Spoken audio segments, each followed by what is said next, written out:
الله أكبر الله أكبر الله أكبر الله أكبر أشهد أن لا إله إلا الله أشهد أن لا إله إلا الله أشهد أن محمدًا رسول الله صلى الله عليه وسلم. أشهد أن محمدًا رسول الله صلى الله عليه وسلم. حي على الصلاة. لا حول ولا قوة. حي على الصلاة. لا حول ولا قوة. حي على الفلاح. حي على الفلاح. لا حول ولا قوة. الله أكبر الله أكبر الله أكبر. لا إله إلا الله. لا إله إلا الله وحده لا شريك له، له الملك وله الحمد وهو على كل شيء قدير. تأتي محمد الوسيلة والفضيلة درجة فيها، إنك لا تخلف الميعاد.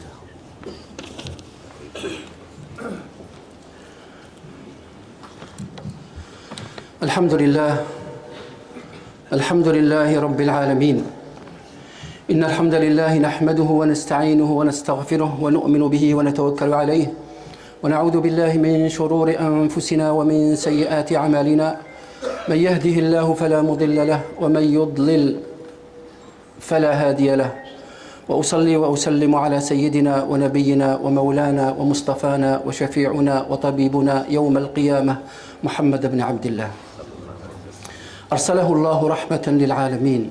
هو الذي أدى الأمانة وبلغ الرسالة ونصح الأمة وكشف عنها الغمة، وجاهد في الله حق جهاده حتى أتاه اليقين. فاللهم صل وسلم عليه صلاة وسلاما متلازمين أبدا إلى يوم الدين. أما بعد فإن أصدق الحديث كلام الله، وخير الهدي هدي محمد صلى الله عليه وسلم، وشر الأمور محدثاتها، وكل محدثة بدعة، وكل بدعة ضلالة، وكل ضلالة في النار. نعوذ بالله من النار، آمين. يقول المولى عز وجل: يا أيها الناس اتقوا ربكم الذي خلقكم من نفس واحدة وخلق منها زوجها وبث منهما رجالا كثيرا ونساء، واتقوا الله الذي تساءلون به والأرحام، إن الله كان عليكم رقيبا. وقال تعالى: يا أيها الذين آمنوا اتقوا الله وقولوا قولا سديدا يصلح لكم أعمالكم ويغفر لكم ذنوبكم، ومن يطع الله ورسوله فقد فاز فوزا عظيما. اللهم اجعلنا من المتقين، اللهم اجعلنا من الفائزين، آمين.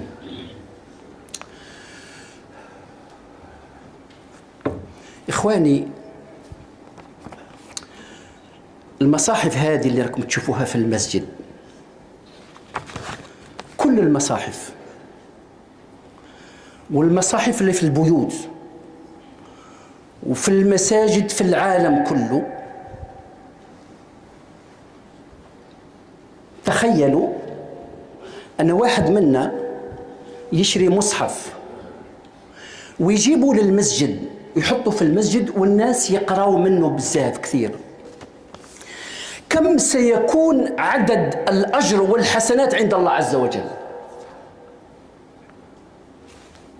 Imaginez, quelqu'un il achète un mushaf, 2 ou 10 mushafs, il les ramène à la mosquée et que les gens prennent ces mushafs et récitent et lisent. Imaginez le taux, le nombre, la quantité de hasanat chez Allah Azza wa Jal. Ikhwani, tous les mushafs, tout le Coran qui est sur terre revient à une personne. Le ajr revient à une personne qui était à l'époque de Sahaba radiallahu anhu. Imaginez la récompense qui doit avoir ce sahabi عند الله عز وجل, rien qu'avec tout ce qu'on a comme masahif. J'arrête là. إخواني, النبي عليه الصلاة والسلام, à l'époque du prophète sallallahu alayhi wa sallam, malgré le manque de moyens et l'insuffisance de capacité, le prophète alayhi salatu wassalam, il a réussi à éduquer les gens, chacun suivant ses capacités.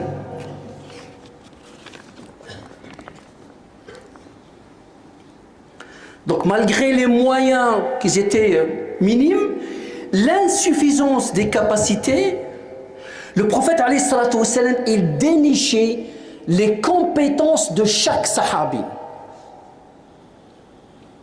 Et au bout de quelques années à Médine, il a réussi à laisser la communauté, la société musulmane, il l'a laissée indépendante. Alors qu'ils n'avaient rien, ما كان عندهم ولا شيء. ولكن النبي عليه الصلاة والسلام استطاع أن ينتقي المؤهلات. Chaque personne avec ses compétences, et le prophète sallallahu alayhi wa sallam, il le développe.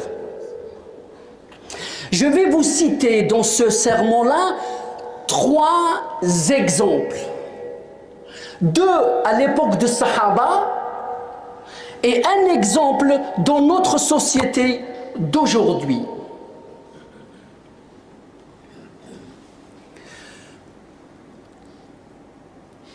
Vous connaissez tous Mus'ab ibn Umayr radiyallahu anhu. Mus'ab ibn Umayr était un jeune musulman à l'époque du prophète à la Mecque. Et d'après le sir, d'après la biographie, était l'homme le plus beau de Mecca, le plus riche et le plus gâté de la part de sa mère. On racontait que même ses habits, ils venaient de l'extérieur. Comme aujourd'hui, il y a des jeunes qui disent, voilà, moi j'ai mes habits de Dubaï, de machin, etc. Lui, ses habits, ils venaient d'ailleurs, de Yémen, etc. Et même son parfum n'était pas ordinaire. Jusqu'à ce que, quand il marchait dans les rues de Mecca, pratiquement toutes les femmes le regardaient pour voir cette beauté qu'il avait, Mus'ab. Lorsqu'il se convertit à l'islam, j'ai envie de dire à cause de l'islam, un jour il passe, Ali ibn Abi Talib nous raconte que cet homme-là, nous étions assis autour du prophète et cet homme il passe devant nous avec un habit déchiré et avec des plaques. L'homme qui était le plus riche, le plus noble, le plus gâté, le plus tout ce que vous voulez, il devient, à cause de l'islam, il devient le plus pauvre de cette. Et quand il passe devant les sahaba avec le prophète sallallahu alayhi wa sallam, le prophète il pleure de son état. C'est juste pour vous montrer quelle était cette conversion de ce sahabi. Et qu'est-ce qu'il fait le prophète sallallahu alayhi wa sallam? Il l'envoie à Médine comme étant le premier ambassadeur. Vous allez me dire, et tous on se demande, mais pourquoi lui? Pourquoi pas quelqu'un d'autre qui était plus vieux, plus ancien dans le dîn, qui avait le prophète sallallahu alayhi wa sallam a déniché en lui une capacité, a déniché en lui une compétence. Et il l'a envoyé à Médine. Et de là, grâce à lui, grâce à Allah Azza wa Jal, tawfiq min Allah subhanahu wa Azza wa Jal, tout Médine s'est converti grâce à lui. Donc le prophète, il disait que le prophète, il a vu en cette personne-là qu'il en avait marre de la dunya et de son matériel. قال العلماء يقولون أنه شبع الدنيا فقاءها. Il a mangé tellement, il s'est rassasié de la dunya à tel il l'a vomi. Nous, on n'a pas encore vomi toute la dunya, mais on est en train de la manger. فقاءها. فالنبي عليه الصلاة والسلام قال si je l'envoie à Médine, il ne va pas être influencé par le matériel de Médine. Un homme blédard, tu l'envoies à Médine, c'est un risque pour lui. Donc, qu'est-ce qu'il fait? Il l'envoie lui parce qu'il en a marre. Classe, dunya, ça y est, j'ai tout vu, je me suis vêti des plus beaux vêtements, des plus beaux parfums, etc. Dunya, c'est bon. Et pratiquement les grands sahaba de l'Ansar se sont convertis grâce à lui. C'est juste pour vous montrer comment, mais il ne s'est pas dit à un moment, c'est bon, je me suis converti, je suis un homme gâté, je vais garder la carapace de l'islam et je vais rester chez moi avec ma mère. Jamais, c'est pas ça le dîn pour lui. Et ce n'est pas ça l'éducation du prophète sallallahu alayhi wa sallam. Il sait ce qu'on appelle, il s'est engagé. Je vais y aller. Et il est parti. Ça, c'est un exemple. Le deuxième exemple dont je voulais vous parler, c'est l'homme que je vous ai dit sur le Mus'haf, c'est Zayd ibn Thabit. Zayd ibn Thabit, l'homme Ansari, c'était un homme qui habitait le Médina. Et à l'arrivée du prophète sallallahu alayhi wa sallam, il avait 11 ans. Et c'était la seule personne où pratiquement qui avait le plus du Coran dans son cœur et dans sa tête. Il avait 17 surahs de tout le Coran qui a été révélé. Lui, il avait le 17 surahs à l'âge de 11 ans. Tellement il était intelligent et doué dans l'apprentissage. Quand le prophète vient à Médine, on lui présente au prophète. Belle récitation, un jeune qui... Et le prophète, il l'écoutait réciter le Coran. Le prophète, il a apprécié. Il a aimé sa récitation. Vous savez ce qu'il lui dit après? Il lui dit, très bien. Mais il va profiter de cette compétence pour lui dire, il a appris 17 surahs. Donc c'est un homme qui est capable d'emmagasiner, c'est quelqu'un qui est capable d'apprendre beaucoup de choses. Et il lui dit, ta'allam lughata yahoud. Oh Zayd, viens, je vais te dire quelque chose. Ta'allam lughata yahoud, inni akhsha ala kitabina. Essayez de mémoriser cette phrase, s'il vous plaît. Inni akhsha ala kitabina. Oh Zayd, apprends la langue hébreu, la langue des Juifs. Parce que j'ai pas confiance en eux pour mon livre. Pour mon livre, c'est-à-dire pour le Coran. Pour notre livre, c'est-à-dire pour le Coran. Le prophète, alayhi salatu wassalam, il avait peur de ça. Il veut protéger le livre sacré. Et donc Zayd, il disait que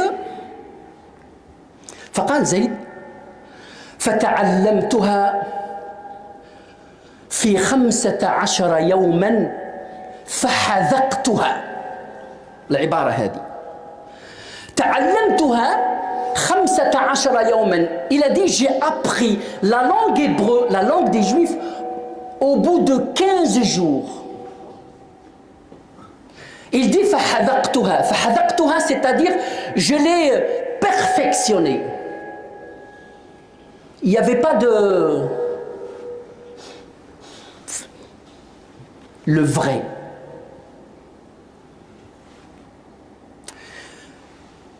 Les gens, les ulama, ils se disent, mais pourquoi il a fait ça? Pourquoi au bout de 15 jours, il a appris une langue, pas un accent? Une langue, on dirait un vrai de vrai, on dirait un fils de Yahoud ou Yahoudiya, il n'y a pas d'accent. يقول العلماء, il a entendu le prophète dire Inni akhsha ala kitabina. C'est-à-dire que cette phrase, pour le prophète, il lui dit j'ai peur, je crains cette pénétration pour le livre sacré, j'ai peur.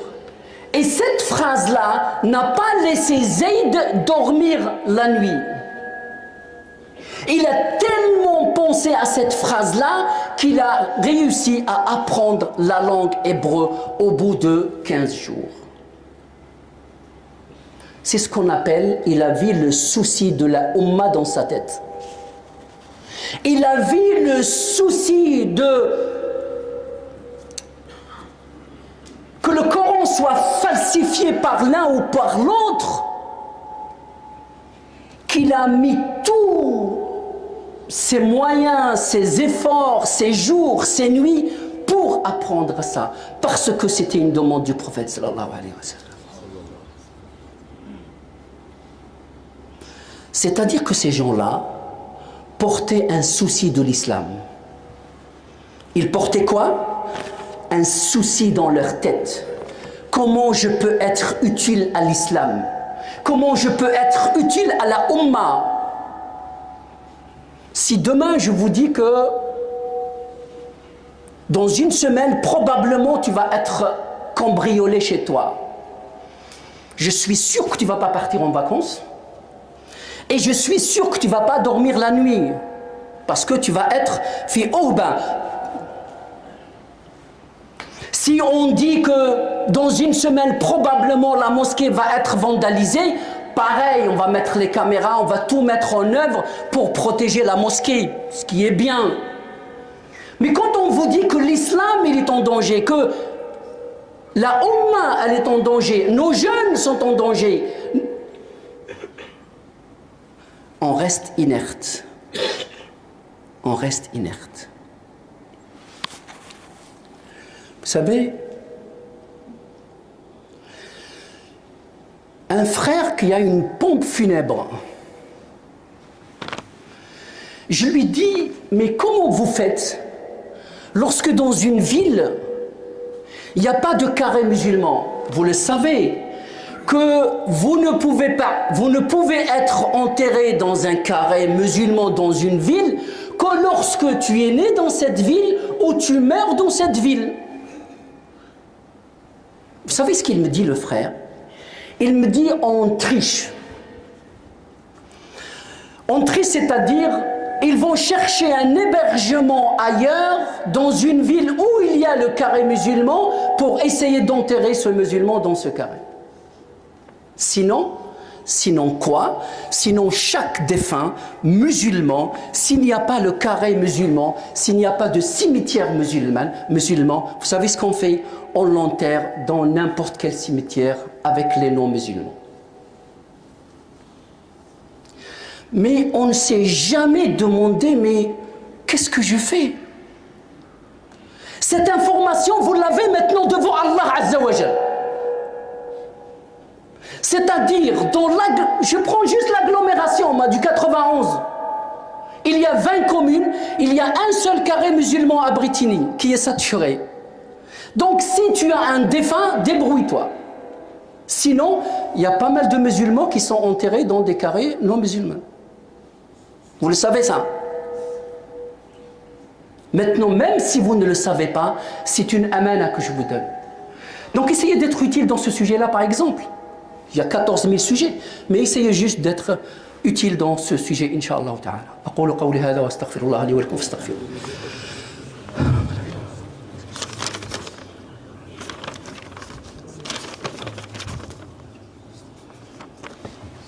الحمد لله رب العالمين والصلاة والسلام على أشرف المرسلين سيدنا ونبينا ومولانا محمد صلى الله عليه وسلم. Donc ça c'est un engagement, ikhwani. L'islam, c'est pas, oui, je prends cet autocollant de l'islam, je vais bien me vêtir, je fais une barbe, tout ce que vous voulez, et je reste dans mon coin. L'islam, ce n'est pas ça, ikhwani. L'islam, c'est une activité. L'islam, c'est un pacte. L'islam, c'est un engagement. L'islam, c'est un contrat avec Allah subhanahu wa ta'ala. L'islam, c'est un mouvement. La troisième personne dont je voulais vous parler, et j'incite beaucoup les frères à aller regarder dans les librairies vous allez trouver ce livre-là. Cette histoire-là, elle parle du premier député musulman de France. Le premier député musulman de France, il s'appelle Docteur Philippe Grenier. Philippe Grenier était un médecin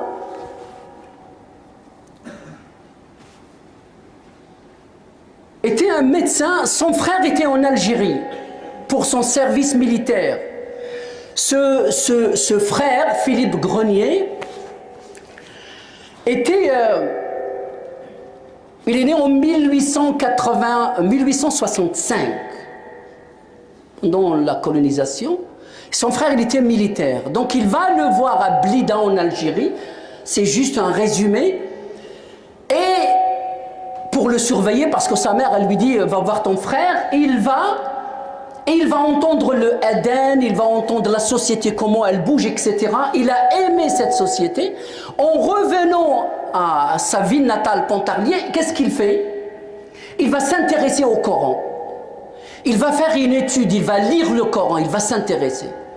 Et au bout de 4 ans d'études, il se convertit à l'islam.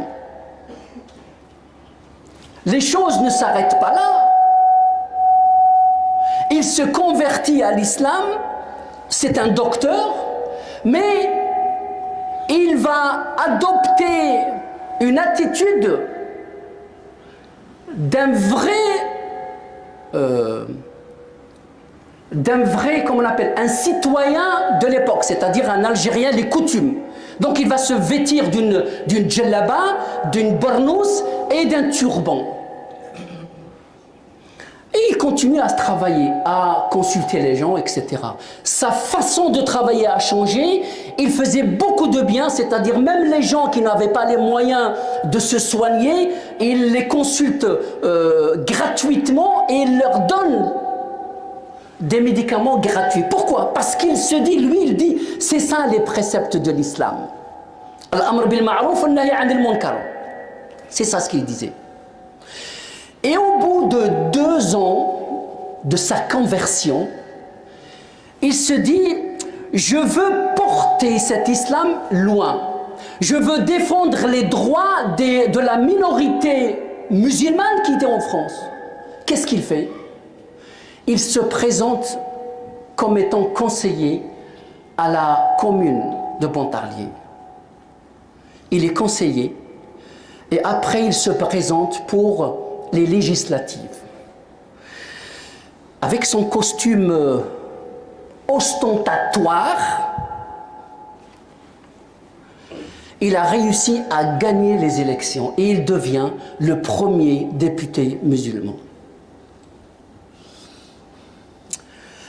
Et il porte les valeurs de l'islam à l'Assemblée nationale. Essayez juste d'imaginer un homme avec un turban, avec un barnous et avec une djellaba à l'Assemblée nationale. C'est comme, aujourd'hui c'est comme hier. On l'a toujours traité de le député des Arabes, le député des Bougnoul, machin, etc. Ça n'a pas changé. Mais il a continué à défendre et à promouvoir les valeurs de l'islam. C'est juste pour vous dire qu'il ne s'est pas contenté de changer ses vêtements, mais il est allé plus loin, il est allé s'engager en politique pour défendre la communauté musulmane à l'époque. Moi, je vous conseille de lire son histoire, elle est magnifique. Elle est magnifique.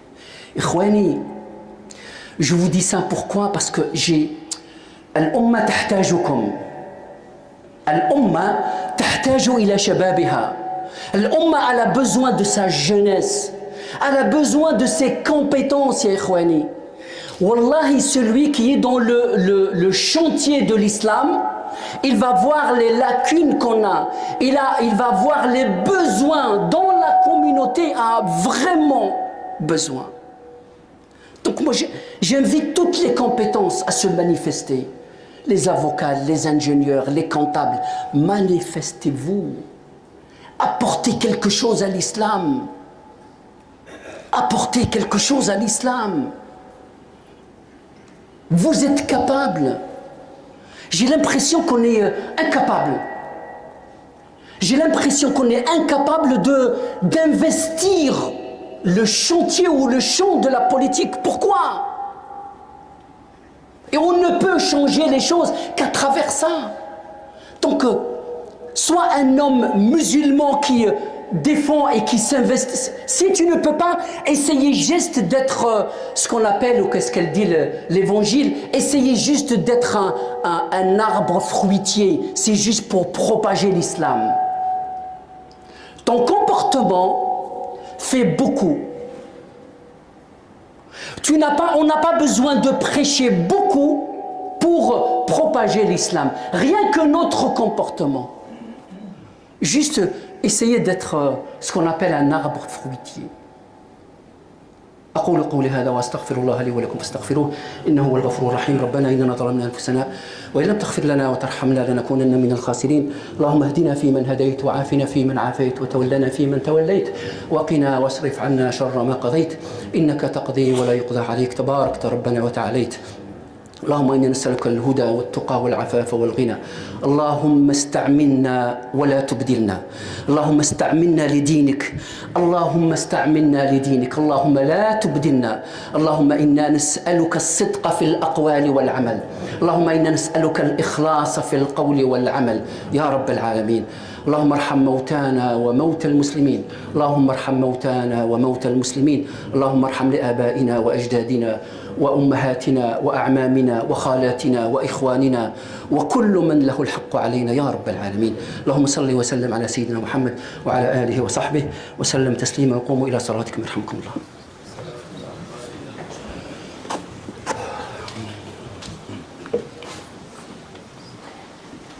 الله أكبر الله أكبر.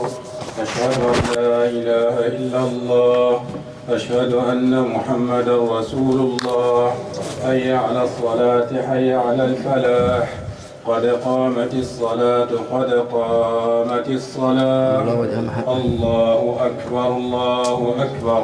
لا إله إلا الله. لا شريك له له الملك وله الحمد وهو على كل شيء قدير. اللهم رب هذه الدعوة التامة والصلاة القائمة محمد الوسيلة والفضيلة والدرجة الرفيعة. بسم الله.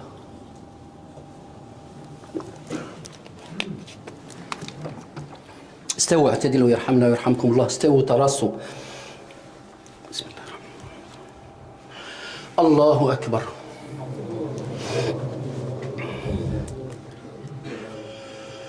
الحمد لله رب العالمين الرحمن الرحيم مالك يوم الدين.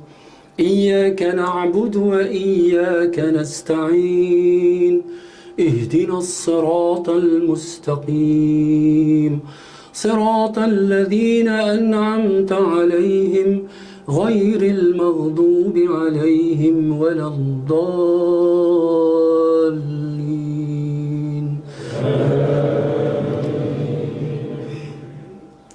سارعوا إلى مغفرة من ربكم وجنة عرضها السماوات والأرض أعدت للمتقين الذين ينفقون في السراء والضراء والكاظمين الغيظ والعافين عن الناس والله يحب المحسنين. والذين إذا فعلوا فاحشة أو ظلموا أنفسهم ذكروا الله فاستغفروا لذنوبهم ومن يغفر الذنوب إلا الله ولم يصروا على ما فعلوا وهم يعلمون. الله أكبر.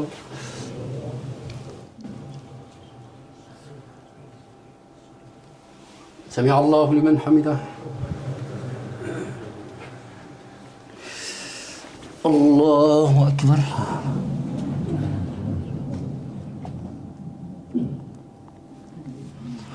الله أكبر.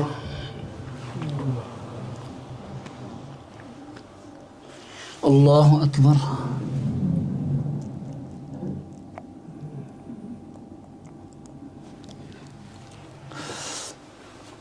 الله أكبر.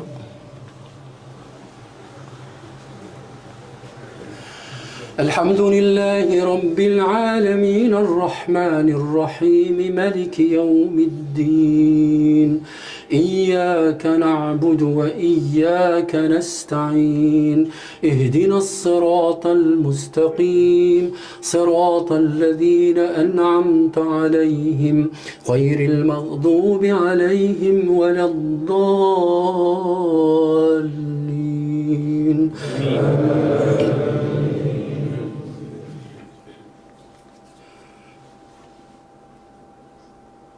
إذا جاء نصر الله والفتح ورأيت الناس يدخلون في دين الله أفواجا فسبح بحمد ربك واستغفره إنه كان توابا. الله أكبر.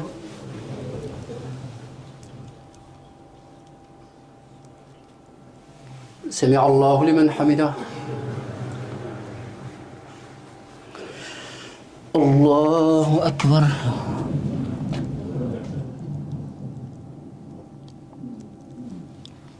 الله أكبر.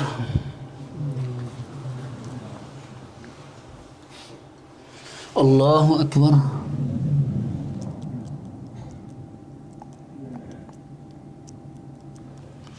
الله أكبر.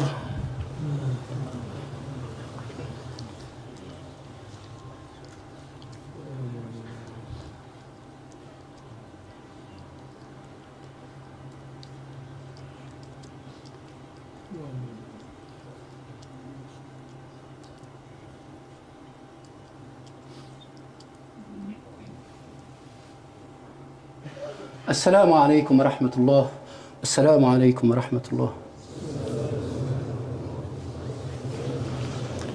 منك السلام وأنت السلام يا ذا الجلال والإكرام. اللهم إنا على ذكرك وشكرك وحسن عبادتك. استغفر الله استغفر الله. اللهم صل وسلم وبارك على سيدنا